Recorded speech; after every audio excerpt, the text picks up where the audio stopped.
So where is the edge?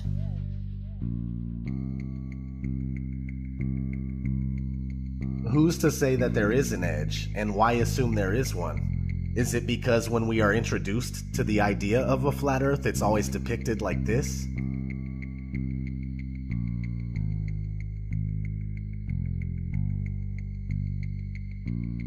In the currently most accepted model, Antarctica is not a continent, but a 360-degree landmass made up of ice that holds the oceans within. When we look at a Gleason's map from 1892 that states at the top that it's scientifically and practically correct, as is.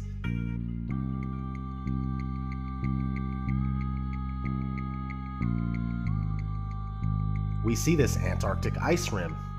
The Gleason's map is basically an azimuthal equidistant projection, which can be traced back to the year 1000. The AE map is also an official map of the United States Geological Survey, the USGS, and the official logo for the United Nations. The oldest known globe in the world is from 1492. This is something you need to keep in mind because many people argue that the azimuthal equidistant map is just a flattened out version of the globe, when in fact the globe is just a rounded version of this true world flat map.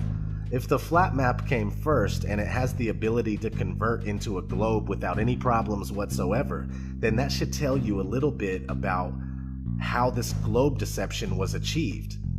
Now, back to if there is an edge or not. There is no proof that there is an edge past the Antarctic ice wall, but it is speculated by many that perhaps the plane that we live on is either extremely expansive or it's possibly endless.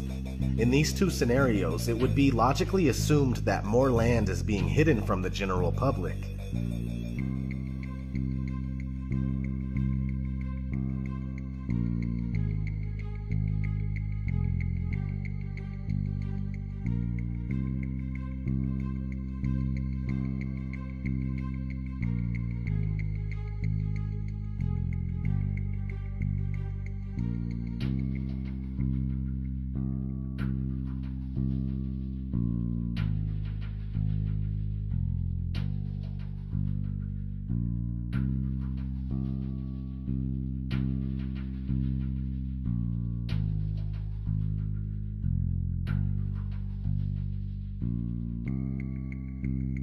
In a 1954 interview with Admiral Richard E. Byrd, an American naval officer who specialized in exploration, he had this to say.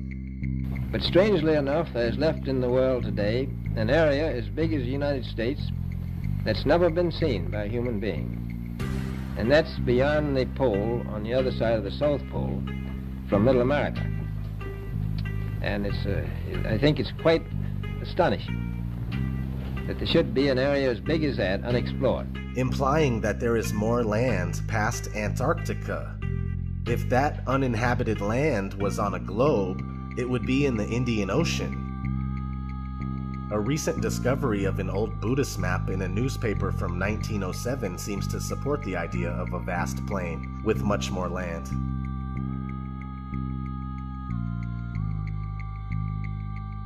Where does the sun go if the Earth is flat? Well, the sun neither rises nor sets, but travels in a clockwise circuit from east to west, and only appears to rise and set due to perspective. The sun disappears at the vanishing point of human perspective on the horizon where the ground meets the sky, and since the sun is not 93 million miles away, I repeat, not 93 million miles away, but much closer and smaller, the light emanating from the sun only illuminates about half of the flat plane at once as it makes its daily journey.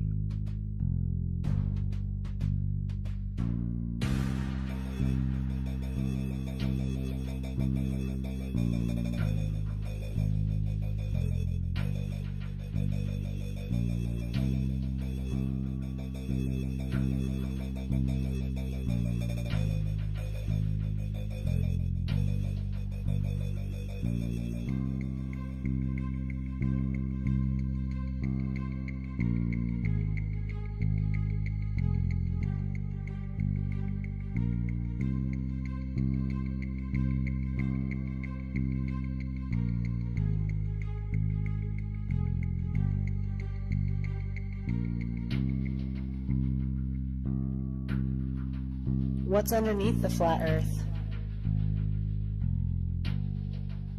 This is obviously an unanswerable question since the assumed edge has never been known to be reached, but many people suppose that whether the Earth is round or flat, that either way, it still must be floating in the middle of outer space. But the idea of outer space goes out the window with the round Earth theory. Many religious texts support an immovable Earth that has its foundations on which it is laid and its pillars by which it is supported. We simply don't know, but we do know that the Earth is obviously fixed in place, as we can tell by our everyday experience of non-movement. What we see in the skies above are illuminated objects making circles around us just as it appears. Whatever this place may be, it's the center of all we survey. Some say that the Earth is the floor of the universe. In the ancient Hebrew conception of the universe, we are surrounded by the waters above and the waters below, known as the Great Deep. The deepest hole ever drilled into the Earth was a total of about 7.5 miles. The very core of the Earth is nothing more than wild speculation, if not another malicious lie. So what's under the Earth? That remains a mystery to us all. But another thing that you can research is what's inside the Earth. Multi-billion-dollar deep underground military bases known as DUMBs, D-U-M-Bs, right?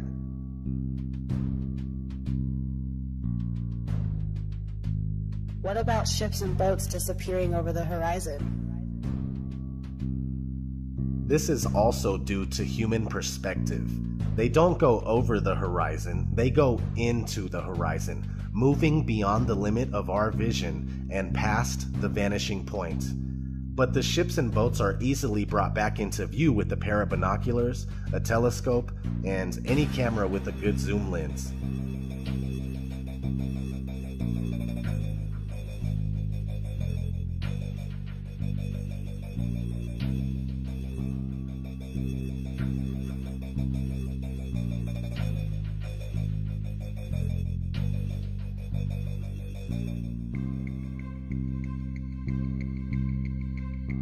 A great question to ask yourself is why can't we see noticeable curvature from 120,000 feet up? But many people claim that the supposed curvature can be seen from the ground by watching boats. It doesn't make sense.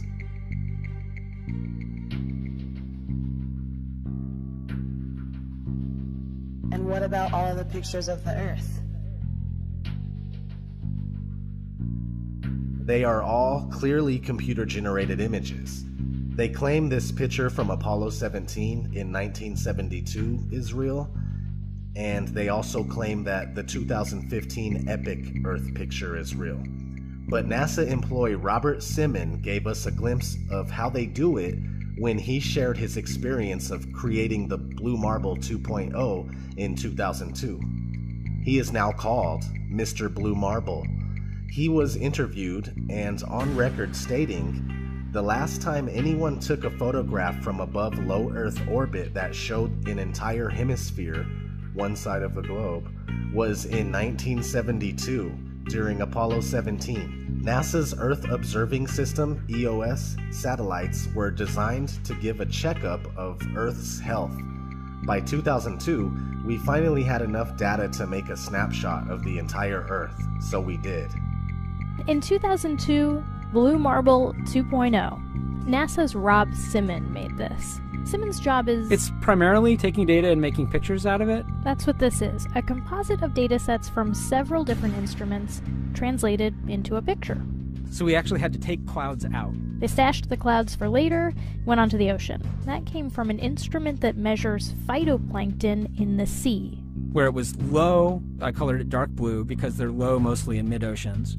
And then where it's a little bit higher, it was like a little bit brighter green. Then add the clouds back in. There's a small problem with it because there's a very slight gap in between each orbit. So some of those are painted on. It is photoshopped, but it's has to be. Then there was another layer to sort of simulate the atmosphere. And then there's this little bright spot. It's called the specular highlight. So it's the reflection of sunlight off of water. Those are the pieces, but you can't just slap them all together. It just didn't look realistic. It looks kind of flat, or the clouds are sort of too see-through. So I just hit Command Z a lot. There's artistry to creating the world. what I imagine it to be. Unfortunately, I'm not an astronaut. I've never been to space, but I've looked at these images over and over again, trying to sort of get the essence of it. It is photoshopped, but it's has to be. It is photoshopped, but it's has to be. It is photoshopped, but it's has to be. It is photoshopped, but it's has to be.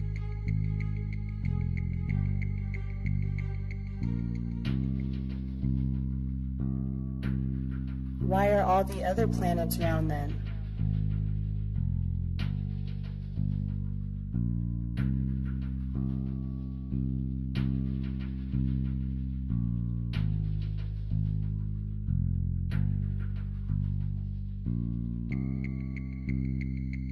When you compare amateur footage done with professional grade cameras and compare it to NASA's official images of planets and stars, it's clear that NASA images are all computer generated, no different than the photos of Earth.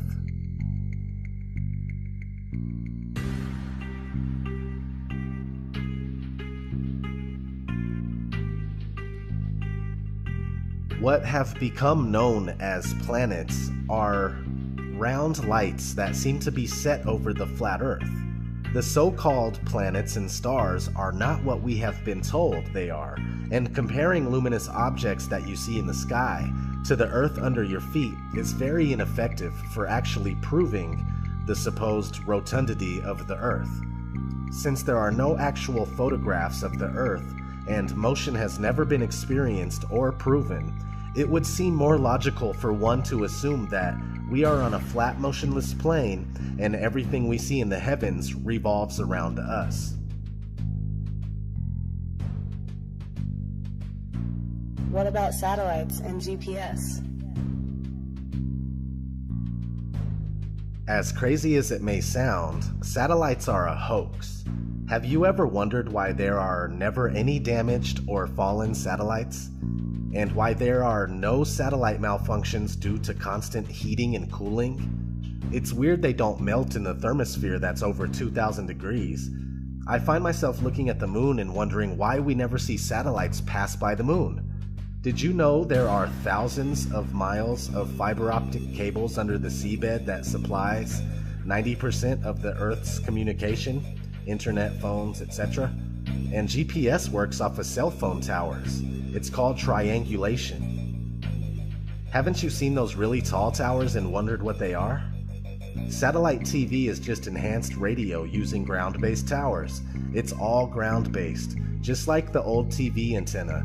Science fiction author Arthur C. Clarke proposed the idea of geostationary satellites in 1945 in a magazine called Wireless World.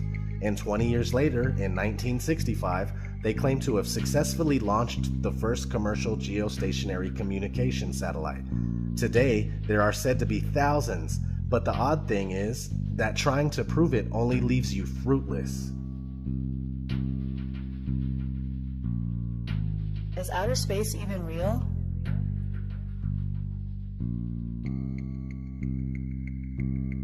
Yes and no. What you see in the sky, as far as stars and wandering stars, also known as planets, are there.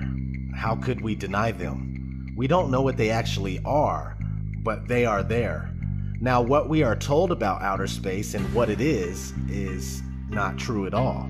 Everything we believe about so-called outer space is due mostly to Hollywood movies and other media, including children's cartoons. Of course, NASA propaganda is the biggest culprit. As we have already gone over, there are no pictures of Earth, and even images of all the other so-called planets are computer-generated. NASA has gone on record numerous times stating that humans can't get past low Earth orbit.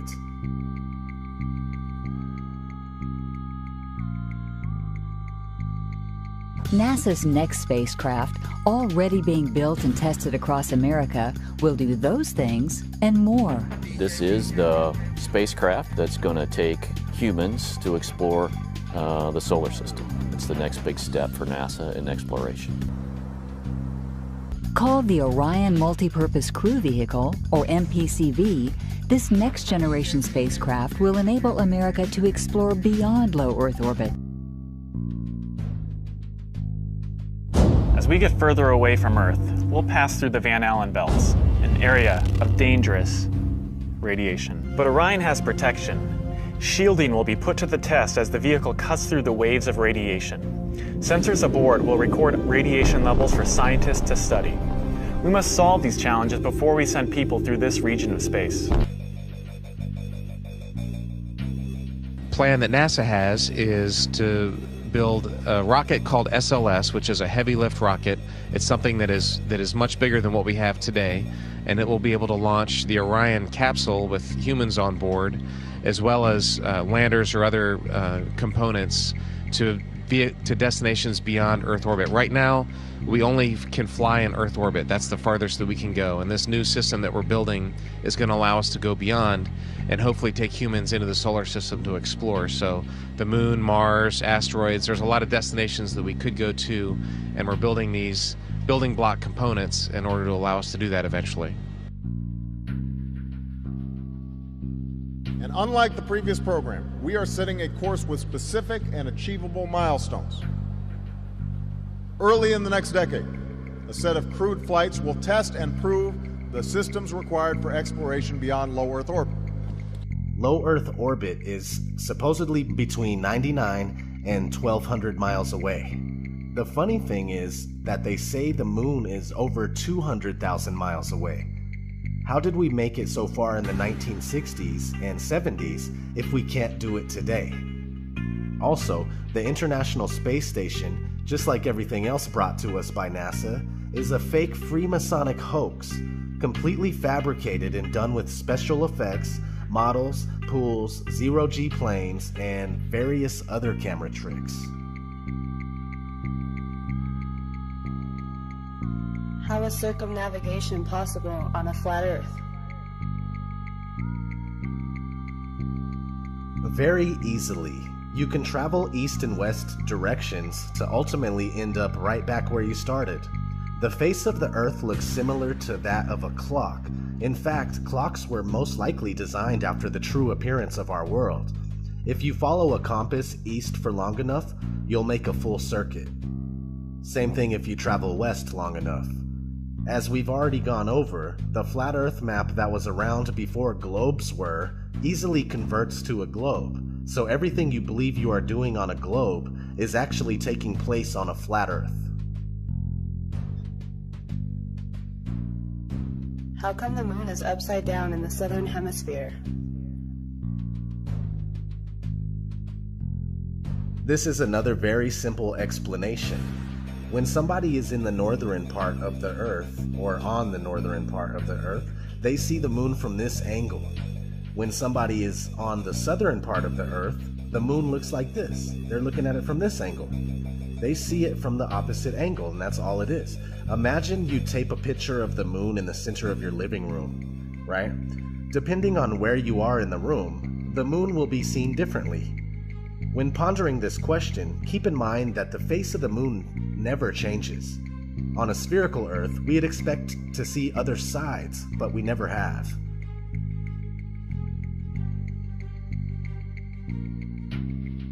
What about the seasons?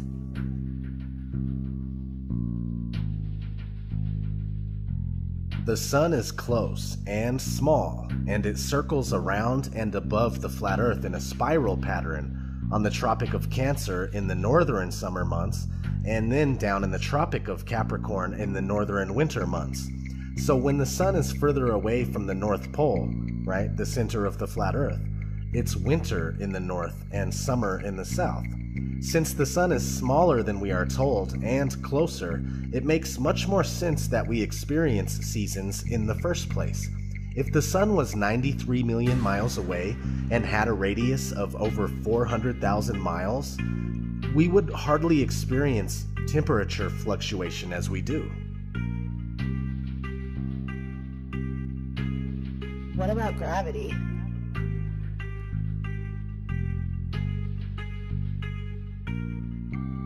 gravity is necessary in order for a spinning ball Earth to work. People readily believe that you can't fall off of a spinning ball that's darting through outer space at speeds that you can't even comprehend, yet they will deny how much easier it is to stay on a flat surface that doesn't move. Gravity is a scapegoat for all that cannot be explained, and it has never been proven. The reason why things fall or float is because of density and buoyancy. If something is heavier than air, it falls. If it's lighter than air, it floats. Very straightforward. Your phone is denser than the air, therefore it falls when you drop it. Everything works because of density. No need to factor in imaginary components. Quote, "The law of gravitation is said by the advocates of the Newtonian system of astronomy to be the greatest discovery of science and the foundation of the whole of modern astronomy. If, therefore, it can be shown that gravitation is a pure assumption and an imagination of the mind only, that it has no existence outside of the brains of its expounders and advocates, the whole of the hypotheses of this modern so-called science fall to the ground as flat as the surface of the ocean, and this most exact of all sciences, this wonderful feat of the intellect, becomes at once the most ridiculous superstition and the most gigantic imposture to which ignorance and credulity could ever be exposed." Thomas Winship, Zetetic Cosmogony.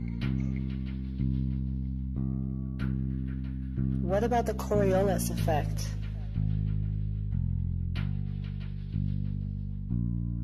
They say that the Coriolis effect is a result of the Earth spinning and is responsible for the deflection of an object moving above the Earth, rightward in the northern hemisphere and leftward in the southern hemisphere.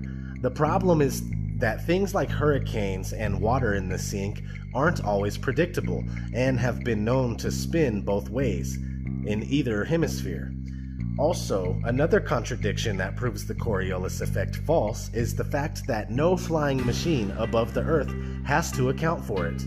If a bullet that travels 1,700 miles per hour has to account for the effect, then an airplane traveling at 550 miles per hour would definitely have to account for the effect. When you look for the answer, you'll find that we are told that since the atmosphere moves with the spin of the Earth, planes aren't affected. So why would bullets be? Especially when they go much faster than common airplanes.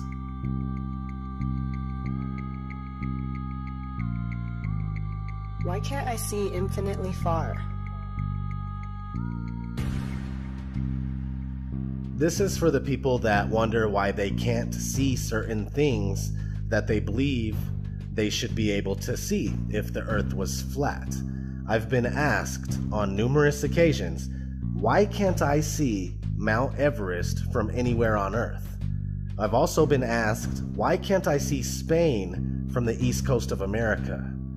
Well, besides dirt, dust, dew, rain, fog, smog, smoke, clouds, mist, haze, snow, etc., your vision is limited by the vanishing point of your perception. Check your weather app on your phone and notice the visibility in your area.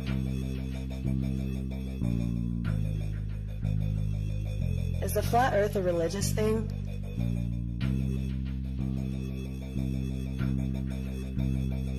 Yes and no. I say this because I myself am not religious. I'd rather not have faith in something, but know the facts to the best of my ability. And the facts are that the curvature and motion of the Earth have never been proven. The Bible, without any doubt whatsoever, supports the Earth that's fixed in place. The Book of Enoch, which is biblically endorsed and most likely belongs in the Bible, describes the flat stationary enclosed Earth in great detail. Many religions and civilizations preceding Judaism and Christianity support a flat and stationary Earth, such as the Babylonians, the Egyptians, the Mayans, the Norse, the Hindus, etc. This fantastic spinning globe Earth is very new to the people of the world, yet most of us carry on as if the theory is unquestionable, and we've been conditioned to laugh when the flat Earth is brought up. Whether you are religious or not, you can see the flat Earth for yourself.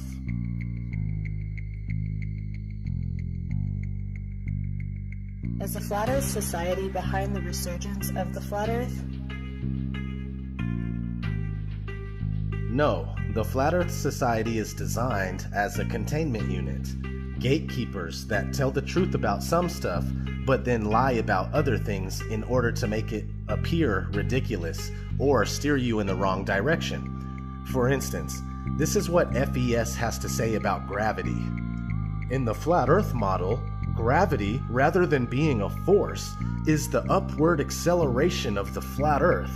The Earth always accelerates upward at 1g, which is equivalent to the gravitational acceleration in the round Earth model. Like the force of gravity, the Earth's acceleration causes several commonly observed phenomena in our daily lives.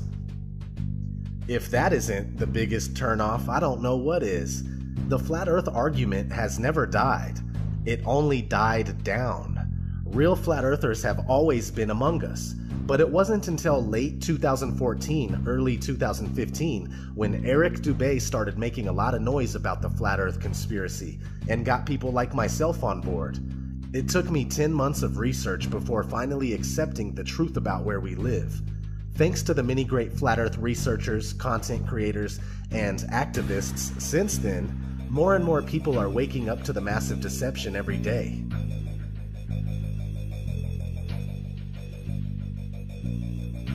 Are all scientists, pilots, and members of the government in on it?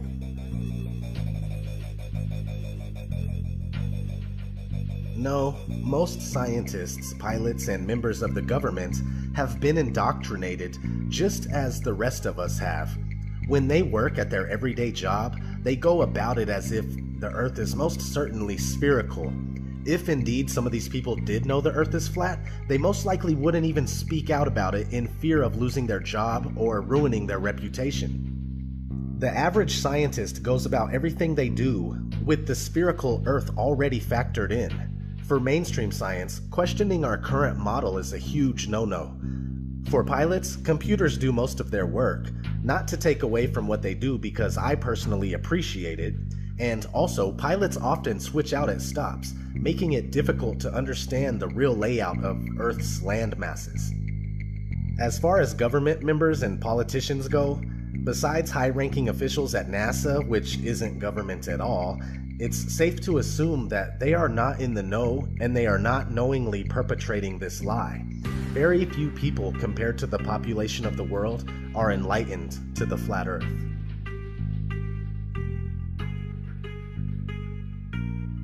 NASA isn't the only space agency. Are all others in on it too?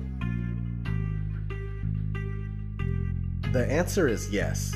Here's a short clip on what you need to know.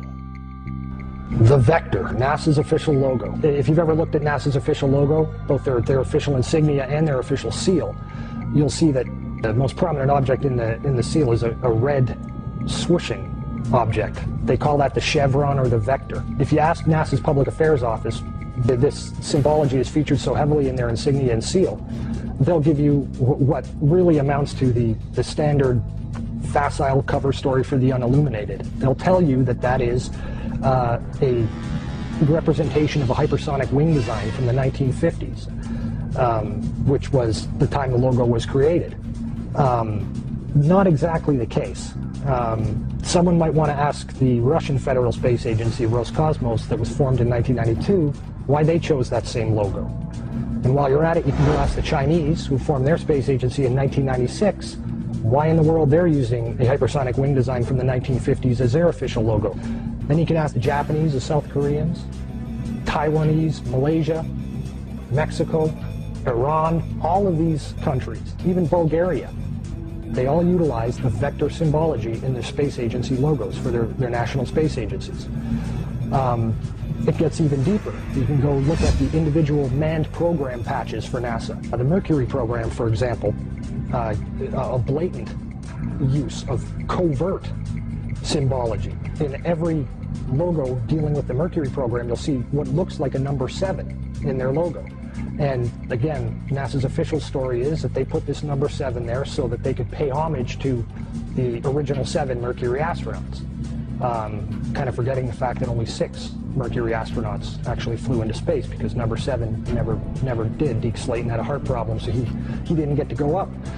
So there were only 6 Mercury astronauts, yet there's a 7 in every single logo. That's in the official mission or official program insignia for Mercury, as well as the 6 individual mission patches carry this logo. And it carries on to the Space Shuttle program. If you look at the Apollo logo has a big letter A in it. At least that's what they want you to believe, but it's not. Again, that's just a simple way of explaining away the inclusion of this vector symbology in the logo.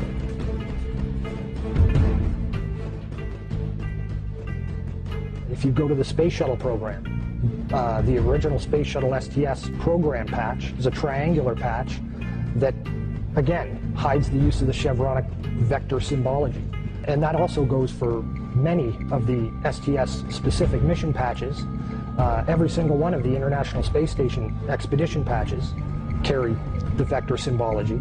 The Russian Mir space station used the vector symbology. That was their official logo. You can even go deeper and look at military-industrial complex companies. Look at the logo on a company like Lockheed Martin, 2 vectors. The X Prize logo, Ames Research Labs, U.S. Space Command. When you get into the military realm, the United States Space Command, their official logo is the vector symbol. And when you look at the military's individual space-specific programs, all of them deal with vector symbology in their official insignias. And the question really becomes, who or what are these people paying homage to? Let's look at NASA's Earthrise. Now let's look at JAXA's Earthrise. Do you believe this is real?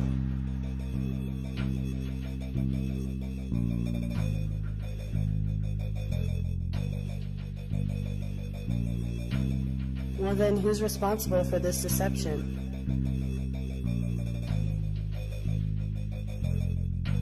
You will find that the Jesuits and the Vatican have been intimately involved in all things space, including owning the earliest telescopes and, to this day, the largest owners of observatories and telescopes in the world. The Society of Jesuits have been actively spreading the heliocentric theory for 500 years, while trying to bury thousands of years of flat Earth cosmology. The Jesuits are rulers of all powers that we are aware of, and have been ruthless in their pursuit of world domination for centuries, no matter who is killed or what has to be done to establish a one-world order out of chaos.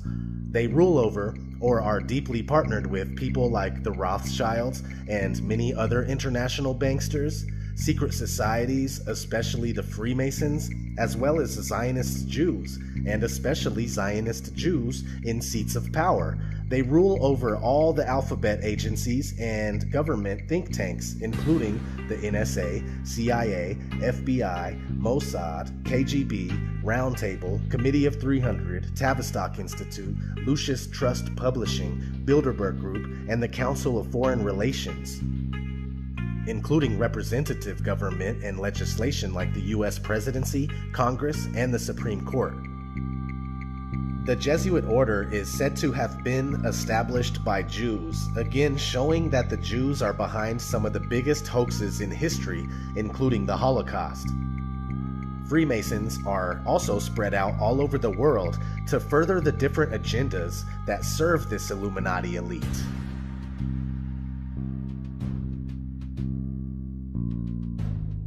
Why the lie? Why the fuck you lying? Why you always lying? Oh my god. Stop fucking lying. Always lying to me. You lying so much. You making it hard for me. Their desire is to convince us that we are only one of a septillion other planets flying through infinite space. A septillion? Where do they get these numbers? A septillion has 24 zeros. They want us to think that we are nothing more than a cosmic accident caused by a big bang that took place 14 billion years ago. Again, where do they get these numbers? How one could draw that conclusion is unknown. They want us not to understand our origin and go on believing that life is meaningless. They want us to believe that alien life is real and that they created us. Look no further than ancient aliens for the propaganda. Not to mention countless shows and movies they program us with. This isn't just about flat Earth versus round Earth. It's much bigger than that. Whatever they plan on doing needed the spherical Earth groundwork laid before they could proceed. They may either shock us with a fake alien invasion or a disclosure of the beings that have always been among us, passed off as life from distant galaxies. Who knows? Another reason to turn the Earth into a ball is to hide extra land. If this is a vast plain, and there are places past Antarctica, with more oceans and more land masses, then an easy way to get rid of them is to wrap our part of this plain around a ball and make it seem as if there is nothing else and everything has already been discovered. The globe is full-fledged slavery for the inquiring mind. I'd like to be an explorer, like the great Magellan. Oh, you're too late. There's really nothing left to explore. What does it mean if the Earth is flat?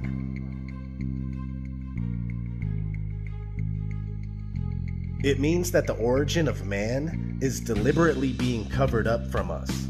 Man, woman, child, you are being deceived on a massive scale. Flat Earth, enclosed flat Earth, expansive plane flat Earth, or even infinite plane flat Earth with an infinite ceiling barrier, or possibly another plane of existence above us and below us. It means that this place was created, that you were designed, you were crafted, you are special and with purpose. A purpose being hidden from you on purpose.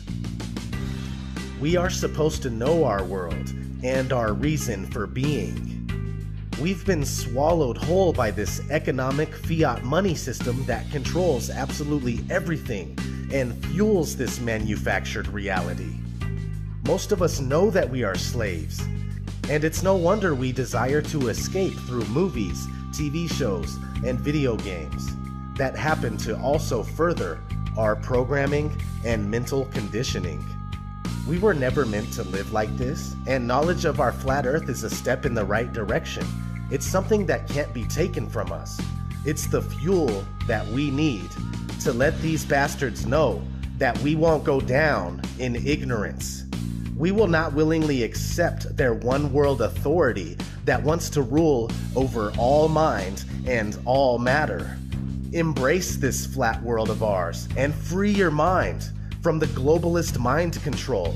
It's time that we stand up for ourselves and our beautiful Earth. All I want to know is, who's coming with me?